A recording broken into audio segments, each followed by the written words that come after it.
Sloth. Hoy os traigo la nueva build por fin para la cazadora. Efectivamente, hoy os traigo la nueva build, pero una build muy diferente a lo que estamos acostumbrados. Y digo diferente porque en este caso estamos ante una build para cazadora, pero una build explosiva, de estados alterados. Esta build quiero aclarar que se puede adaptar de dos formas diferentes. Os voy a explicar cómo lo tengo yo puesto, pero también os voy a dar una segunda opción por si acaso preferís, bueno, pues esos ciertos cambios. Lo que sí tenéis que tener claro es que esta build está preparada para jugar tanto en supervivencia, en modo historia, rivales, los relatos de ellos, cualquier modo de Ghost of Tsushima Legends. ¿Por qué digo esto? Porque hay builds que están centradas en un único modo. Pues esta concretamente la he equilibrado para que pueda utilizarse para cualquier modo de juego. He hecho muchas pruebas y el resultado ha sido muy positivo. Ya de todas formas ustedes vayan a probarlo y me dejáis en los comentarios qué os ha parecido. Pero el objetivo principal, quiero aclararlo, es traer una build diferente a lo típico. Como siempre te doy la bienvenida a la Academia de Samurai, esta de aquí. Y si no estás suscrito, aprovecha y suscríbete al canal. Y como no, un buen likeazo para poder apoyar. Y ahora sí que sí, ¡vamos al lío!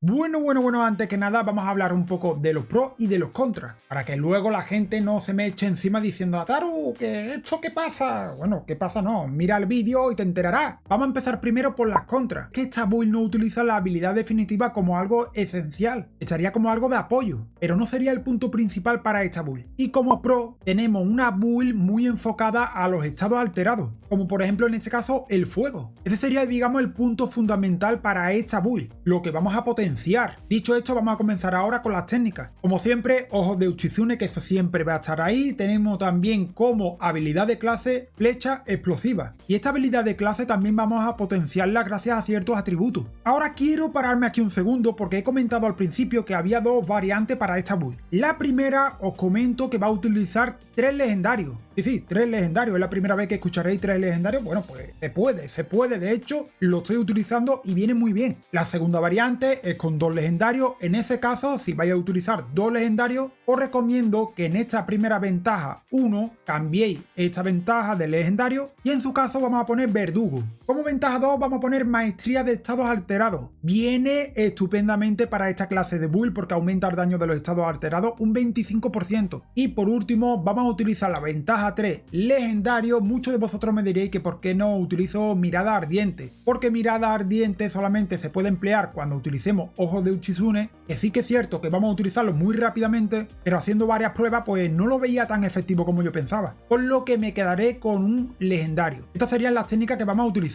Y ahora vamos a ver los objetos y los atributos que vamos a utilizar para esta build. Y vamos a empezar por la katana. Como siempre, yo utilizo la katana de agua, pero esto es según el estilo de lucha de cada uno. Ahora bien, como propiedades vamos a utilizar intervalo de desvío perfecto para defendernos en el cuerpo a cuerpo y reutilización acortada de habilidades para poder utilizar más rápidamente la habilidad de clase. Como ventaja, ten en cuenta que yo estoy en el 120, tengo 2 de ellas: el camino de la llama y contraataque intimidatorio. Este contraataque lo que hace es que puede atacar a diferentes enemigos que estén cerca, por lo que se combina muy bien con el intervalo de desvío perfecto. Aquí tenemos el primer legendario, que sería el arco de la piedra rebotadora. Tened en cuenta que ahora el rebote de la flecha en la cabeza pues no hace tanto daño como antes, ya que no rebota la cabeza, rebota el cuerpo. En este caso vamos a utilizar daño a distancia y velocidad de tensado. Como ventaja tenemos reabastecimiento para recuperar la munición y munición perforacasco. Pasamos al talismán, que en este caso utilizamos talismán de cazadora. Tenemos como propiedades daño ígneo y alcance de la habilidad de la cazadora. Como ventaja añadimos, como no, maestro del fuego, vamos a potenciar muchísimo el fuego, lo hemos dicho, y flecha bendita para poder recuperar un poco la salud. Como arma de fantasma 1 vamos a utilizar un segundo legendario, que es el kunai espiritual, con las propiedades daño de armas de fantasma y reutilización acortada al matar. De esta forma vamos a hacer más daño con los kunai y vamos a recortar ese tiempo de reutilización. Y si conseguimos matar con este kunai, ya sabéis lo que ocurre, que se reduce todo en 10 segundos. Añadimos como ventaja kunai potente y hojas ocultas, más probabilidad de matar más rápidamente. Y por último, como arma de fantasma 2 utilizamos la semilla demoníaca. Aquí quiero pararme de nuevo, ¿por qué? Por lo que comenté antes, si utiliza solamente 2 legendarios, en este caso el que cambiaríamos sería este, que podríais utilizar por ejemplo bomba de humo o bien los abrojos normales. Pero sinceramente yo he combinado esto y es muy pero que muy efectivo. En este caso semilla demoníaca, vamos a poner daño de arma de fantasma y reutilización acortada al matar de nuevo. Fijaros que son exactamente las la misma. Tengo alforja profunda y enardecimiento. Gracias a esta semilla, pues realmente cuando me rodean varios enemigos, todos empiezan a quemarse, lo que estaría pues beneficiándome de ese fuego, aparte de retener ese ataque y defenderme, o prepararme para otro ataque. Entiendo que son 3 legendarios, que no a todo el mundo le gusta poner tanto legendario. Normalmente la build está preparada con 1 o con 2, pero quería hacer algo diferente. Ya sabéis que yo soy un loco de la diferencia, y me ha ido muy bien. Quien me diga lo contrario es porque no lo ha probado realmente. Por lo tanto, resumiendo, estamos ante una build que vas a poder combatir tanto a distancia como en combate cercano. Esta sería, digamos, la build que estoy utilizando. La he modificado, podéis utilizar las 2 versiones diferentes. Yo he mostrado esta con 3 legendarios porque es la que estaba preparada, y estoy seguro que a muchos de vosotros va a encantar. Por cierto, ya estoy preparando la nueva build para asesino de veneno, y ahora os dejo un pequeño trocito para que lo veáis en acción.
Espero que haya gustado como siempre un buen likeazo y nos vemos en otro vídeo. ¡Chao!